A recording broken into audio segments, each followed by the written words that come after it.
What's up, guys? So this video is sponsored by Amazon Coins and Prime Day 2019. So on July 15th and 16th, Prime Day is coming, and there will be deep discounts for some of your favorite mobile games like Final Fantasy Brave Exvius, Guns of Glory, Clash of Kings, and more importantly, Marvel Strike Force. To help you get ready, starting July 8th, if you've never purchased anything on the Amazon App Store before, you can get $50 in Amazon coins for only $35 with Amazon's latest deal, while supplies last. So if you're playing Marvel Strike Force and you want to get more power cores or more of those sweet offers, make sure to use your Amazon coins on Prime Day to save even more money. Click the link in the video description below for more details. This deal is available in the US only. However, Amazon coins are available in the US, the UK, Germany, France, Spain, Australia, Japan, and more, so make sure to check it out.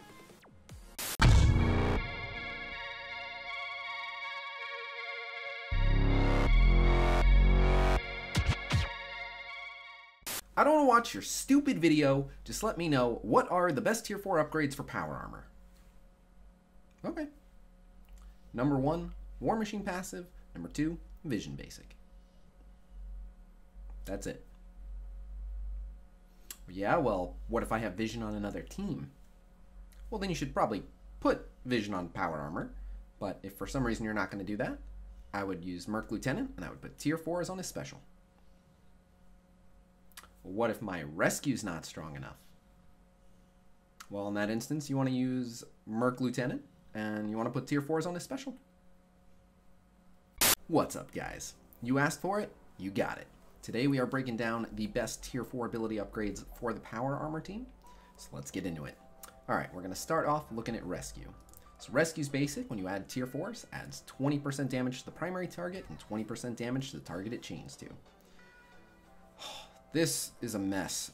20% is not a lot of damage, and Rescue already has really low damage. I mean, it goes up to just 200% flat. This is awful.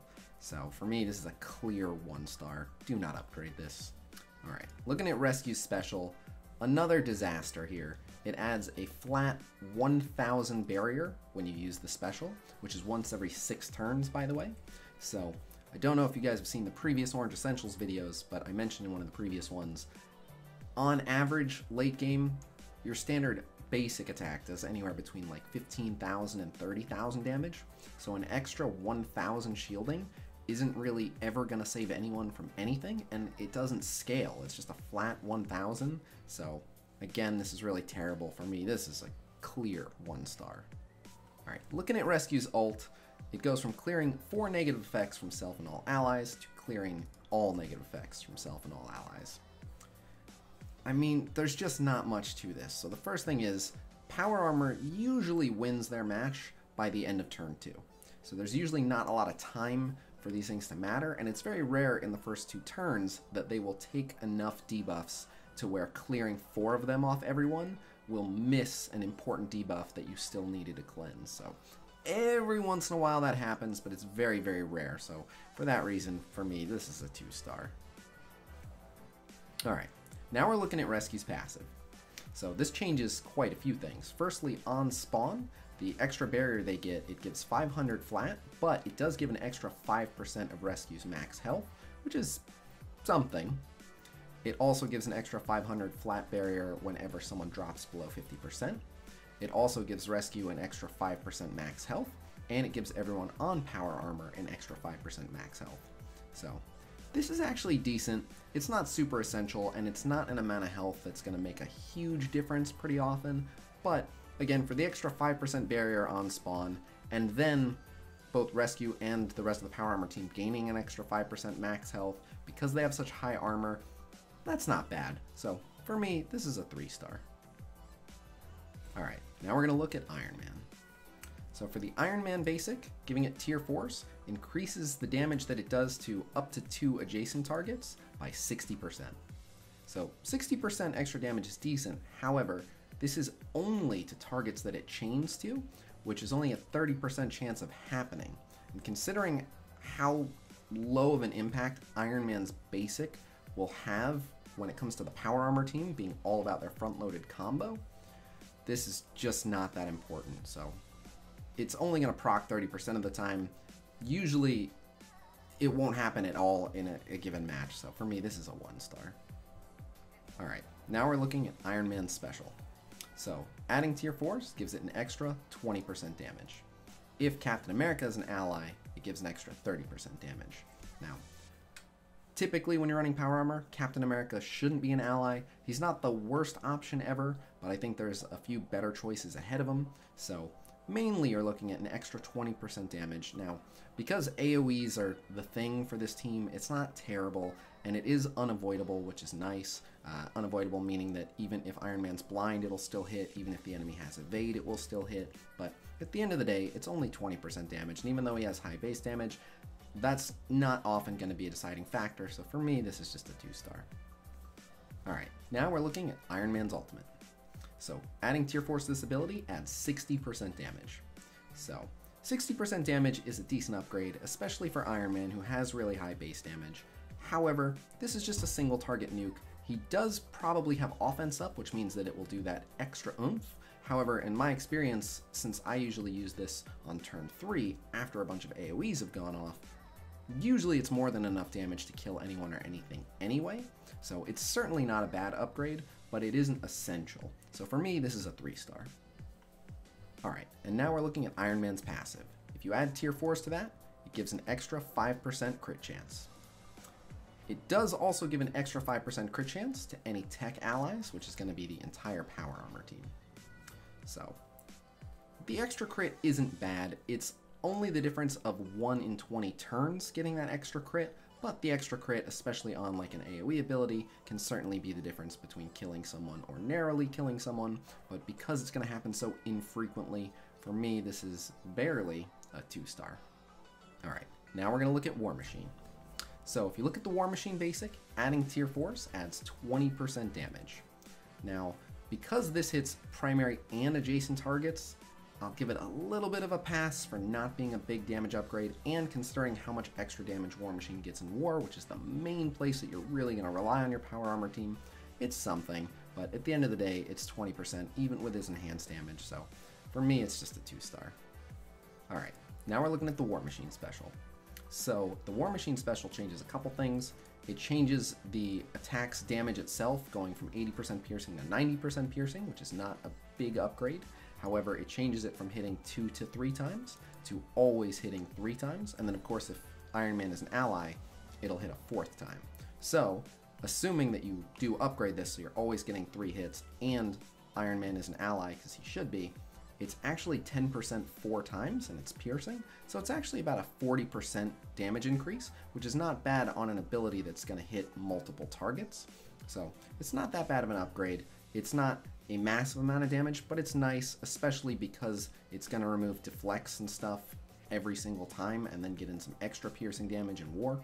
And ultimately, the more front-loaded damage you can put on this team, the better, and since you always use this on turn 1, it's not bad, so for me this is a 3-star. Alright, looking at the War Machine ultimate, if you put in tier 4s, it adds an extra 30% damage. So, just like we talked about before, he does get good damage multipliers, he does have good base damage, however at the end of the day, it's only a 30% upgrade, so it's not nothing, and this is on one of the key abilities for this team. Again, they're all about their AoE, but it's just not enough damage to be that reliable difference maker.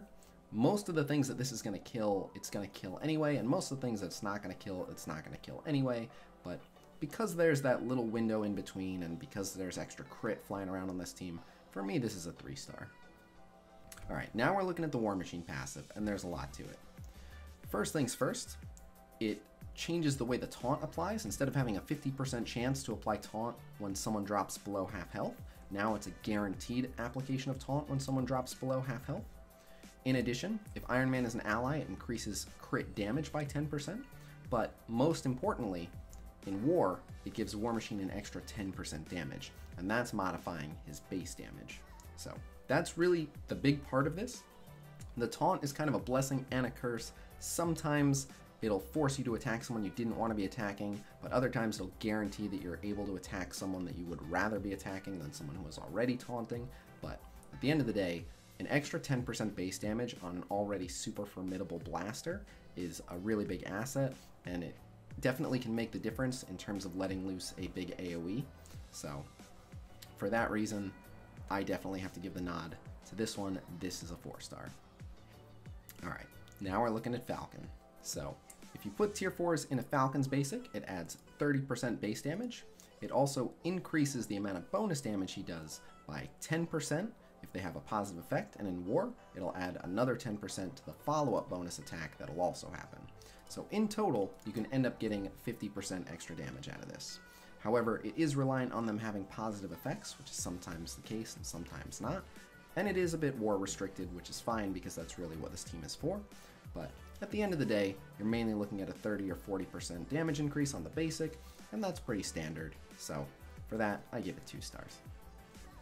Alright, now we're looking at the Falcon Special.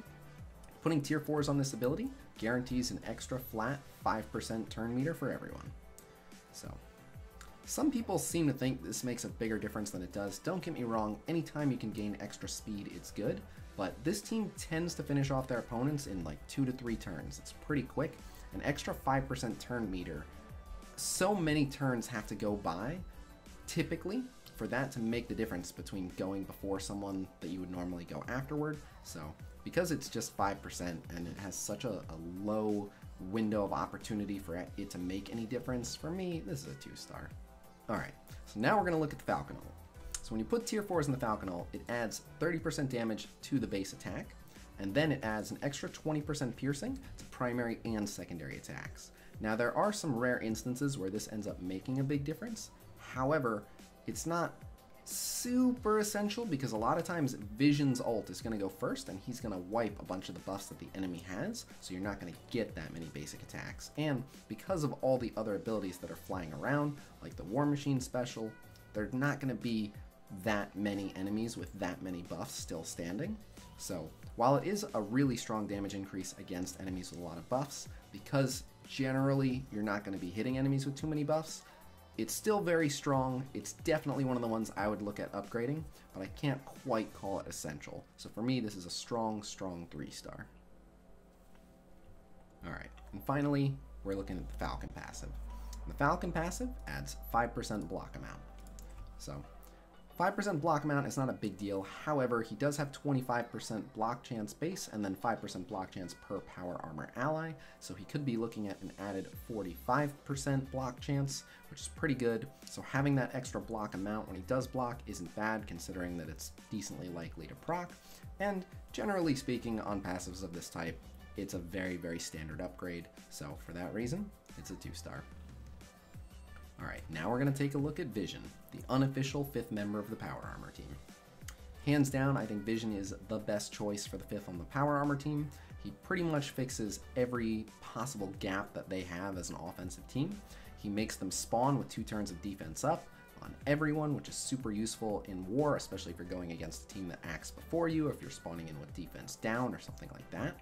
And then his ultimate, it's either his or I want to say Falcons that go at the same time, and if his goes first, he wipes all enemy buffs off the field, which is really useful because he'll strip defense ups that the enemy might have, so all the rest of the AoEs can land nice and clean. So it's not the biggest deal if Falcon's ult goes first because he'll add an extra attack for that buff being up, but ultimately Vision bringing yet another AoE to the team and wiping enemy buffs, super useful. So he's hands down the best 5th for this team. But let's look at Vision's basic. So when you add tier 4 mats, firstly it adds 50% damage to the primary and 50% damage to the additional targets that it chains to, which is already a really big upgrade. But then it allows it to chain to up to 2 additional targets, and this already applies offense down and bleed. Offense down to each target and bleed against every tech target. But this is really huge because not only is it a really nice damage increase, but giving an extra target for Vision to hit is a ton of extra damage, and then Vision being able to offense down 3 people with a single basic is huge. Now, normally you're going to open up with Vision Special and then Vision Ultimate on turn 2. However, if for some reason by turn 3 there are still 3 enemies on the field, and that means that the Power Armor team could be in some trouble if their giant wombo combo of AoEs didn't get the job done. So being able to neutralize who's left with reliable offense downs and chaining for that extra damage is super clutch. So for me, this is absolutely a 4-star. Alright, looking at the Vision special, when you put in tier 4s, it adds an extra 20% flat damage. And that's it. There's not much to say about this. 20% is a pretty small upgrade. I mean, it is a splash damage ability, but it's not a lot. It does do an extra 20% to the adjacent targets as well, but that amount of damage, especially on turn 1 when it's very possible that people still have defense ups and stuff like that, it's just not a lot. So for me, this is a 1-star. Alright, now we're looking at the Vision Ultimate. If you put tier 4s in Vision's ult, it adds 30% damage to his AoE. So there's nothing wrong with that. This team is all about their AoEs. However, 30% isn't that crazy, and it's pretty much a standard AoE upgrade. So gonna give it our standard rating for that, which is 2 stars. Alright, now we're gonna look at Vision's passive. So if you put tier 4s in Vision's passive, it takes him from 20% extra dodge chance to 25% extra dodge chance. So that's actually a little bit better than it sounds. You go from dodging 1 in 5 to 1 in 4. However, it's still not something that you can count on happening, and you never know what he is or isn't going to dodge, so it's not reliable. And at the end of the day, it's still plus 5%, which is exactly standard for every other passive of this type. So for me, gonna give it standard 2-star. Alright, now we're gonna look at Merc Lieutenant. Merc Lieutenant's kind of the dark horse wildcard pick for this team. I definitely don't recommend him as part of the ideal 5, but he works as a pretty good substitute both for Vision and for Rescue. So Rescue's job there is obviously to provide offense ups, and she does some cleansing, which of course Merc Lieutenant can't do, but he makes up for that by giving speed up with the offense ups, which gets them to their turn 2 faster when comboed with Falcon. And same thing, using him as a replacement for Vision, he certainly doesn't offer the same amount of protection that Vision does, but again, using Merc Lieutenant's speed up with Falcon special gets them to their turn 2 that much quicker, and most of the time just getting them to their turn 2 is going to get the job done, or at least tilt the battle so hard in their favor that it's easy to clean up. And he's actually pretty good for late game because he only needs 1 turn of doing his basic attack before he's back to giving more speed up and more offense up. So he provides a much more expedited cleanup, even if the initial barrage isn't as effective. And again, he can pass out ability energy, which can be super clutch if it lands on, say, Iron Man, whose special only takes 3 energy, and his passive allows for some healing. So he's pretty good in a pinch. Alright. Looking at Merc Lieutenant's basic, when you put tier 4s in Merc Lieutenant's basic, it adds 50% damage. Now this is a little bit deceptive. I mean, firstly, 50% damage on a basic is a pretty decent upgrade. But Merc Lieutenant, because of the way his kit works, you're always going to open with his special, so he will always have offense up when he goes to use his basic. So it's actually a bit more than that 50%, because again, he's always offensed up. And he's either going to be using his special or his basic. So because you'll actually use his basic so much, it actually ends up having quite an impact, especially in instances where you end up having to take multiple turns with the team, which is a bit more likely if you're using the Merc Lieutenant Power Armor variant. So for me, this is actually a really strong upgrade. I like it. I'm going to give it 3 stars. Alright, now we're looking at the Merc Lieutenant Special. So the Merc Lieutenant Special goes from offense upping 4 allies and speed upping 4 allies for 1 turn, to offense upping all allies and speed upping all allies. This is absolutely essential. Now, outside of Power Armor, this is a really, really good upgrade if you're using Merc Lieutenant on any teams that do any summoning, because this will make sure that summons don't steal speed ups and offense ups from important characters. But even just using him on a team of 5 that's not going to expand or summon, still super essential, because you don't want, say, Rescue getting an offense up and a speed up, but Iron Man not. So definitely this is essential to make sure everyone gets those offense ups and those speed ups. So this is a 4-star. Alright, now we're looking at Merc Lieutenant's passive. So when you put tier 4s on Merc Lieutenant's passive, it goes from a 30% chance to heal the lowest health ally for 20% of Merc Lieutenant's max health to a 40% chance. So it's an extra 10% chance. So this certainly isn't bad. However, Merc Lieutenant doesn't have that much health, so it's not an incredible amount of healing. I mean, again, 20% of max health ain't bad, but it's usually not that big of a deal. And then it's still, even with the upgrade, only a 40% chance to happen, which means most of the time it's not going to happen. And the Power Armor team tends to end fights pretty quickly, so although it's not awful, there aren't that many instances where it ends up making a big difference unless you have a really, really high red star Merc Lieutenant. So For me, it's pretty standard, so I give it a 2-star. Alright, so there you have it. Those are the essential orange upgrades for the Power Armor team. Next, I'm going to do the Wakandan team orange essentials, and then I'm going to make sure that we do the Shield team orange essentials before the next Fury event. Big shout out to Amazon Coins for sponsoring this video. There will be a link again for you guys to check that out and take advantage of that deal in the video description below. Big shout out to Vet doing a terrific job editing as always. And finally, I definitely wanted to make an announcement about this. Coming up on Tuesday, July 16th, we will be doing a Marvel Strike Force stream on the front page of Twitch. The whole stream will take place from 1 p.m. to 4 p.m. Pacific time. Again, that's July 16th, which is a Tuesday. We are going to have CM Cerebro hanging out with us for a live Q&A. He's the community manager for Marvel Strike Force. I've got a bunch of questions to ask him, and he said he doesn't mind answering questions from chat. So I definitely recommend that you guys show up for that. He's got some swag bags to give away, so we're giving away Marvel Strike Force bags that have Marvel Strike Force posters and comics in them, which is awesome. In addition, a bunch of the sponsors are giving stuff away, so Cougar Gaming is giving away a headset, WebAround is giving away a green screen, Clan HQ is giving 5 lucky people $20 worth of power cores in the form of Google Play or iTunes codes, and there's going to be even more than that, so definitely recommend you show up. Again, that is Tuesday, July 16th. It's going to be on the front page of Twitch. We will have this community manager there. I'm so excited for this. I can't even think straight. So definitely recommend that you guys come out for that. But otherwise, I'm going to get back to making more sponsored content. So thank you guys very much for checking this out, and I will see you guys real soon. Peace! The torture is over, Vet.